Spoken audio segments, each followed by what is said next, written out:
Notre esprit peut se souvenir à notre insu.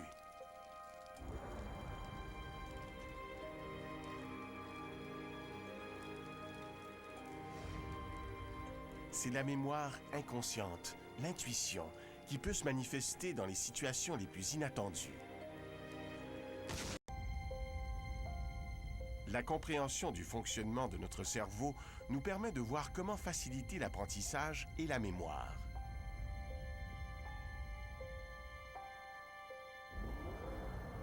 Mais il y a plus surprenant encore. Notre esprit peut se souvenir à notre insu.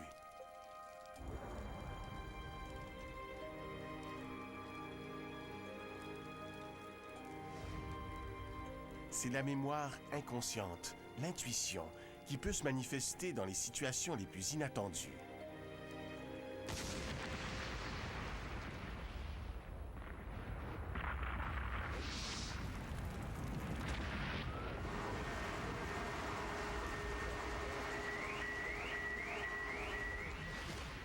Andy Kirk est pompier à Leicester depuis plus de 20 ans.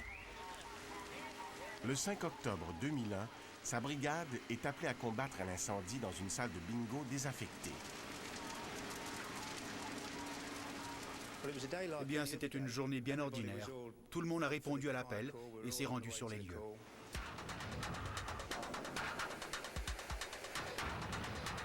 C'était un gros incendie, mais Andy juge que son équipe peut pénétrer dans l'immeuble.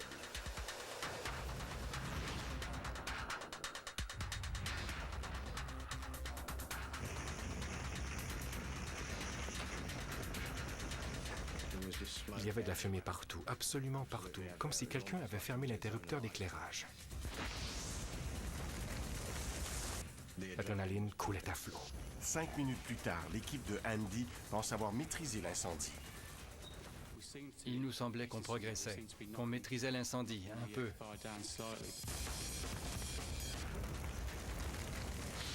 C'est alors que, sans raison apparente, Andy Kirk éprouve une étrange sensation.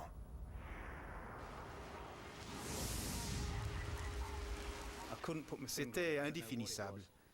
Je ne sais pas ce que c'était, mais j'étais certain qu'il allait se produire quelque chose.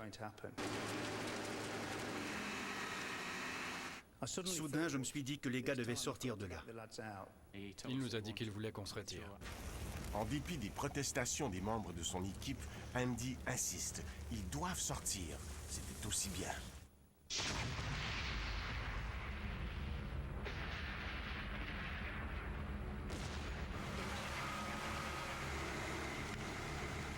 Sans crier gare, une énorme explosion éventre l'immeuble.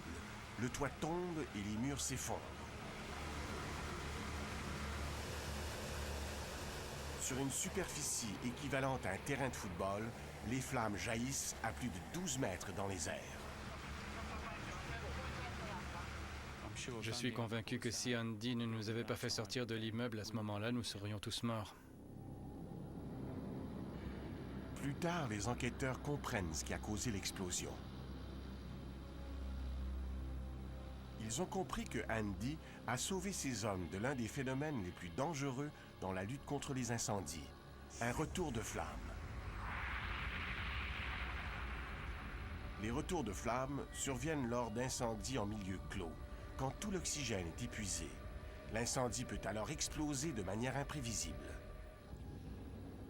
Mais les retours de flammes sont incroyablement rares. Comment Andy a-t-il su que c'était imminent?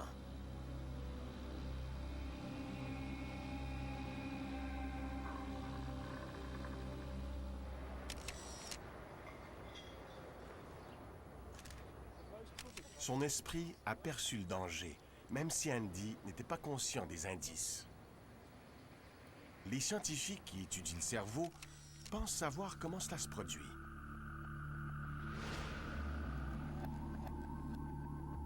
Une région à l'avant de notre cerveau épie constamment le monde qui nous entoure à notre insu. Elle compare ce que nous vivons à ce que nous avons vécu. Chez Andy, elle a comparé le feu de la salle de bingo à tous les feux qu'il avait vécus. Et soudain, à l'insu de Andy, cette région du cerveau a remarqué 3 éléments inquiétants.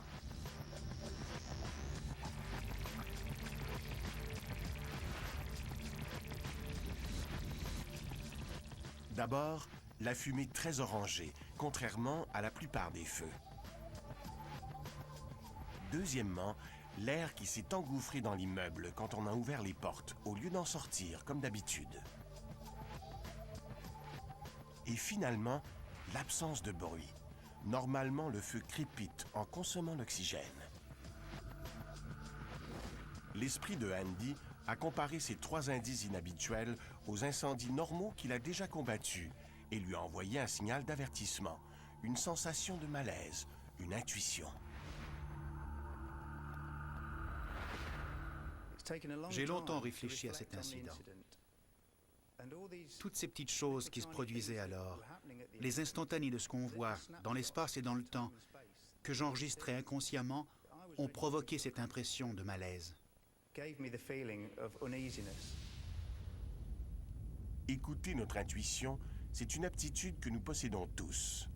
Les scientifiques croient que l'intuition a le plus de chances de s'avérer juste lorsqu'on a l'expérience d'une situation.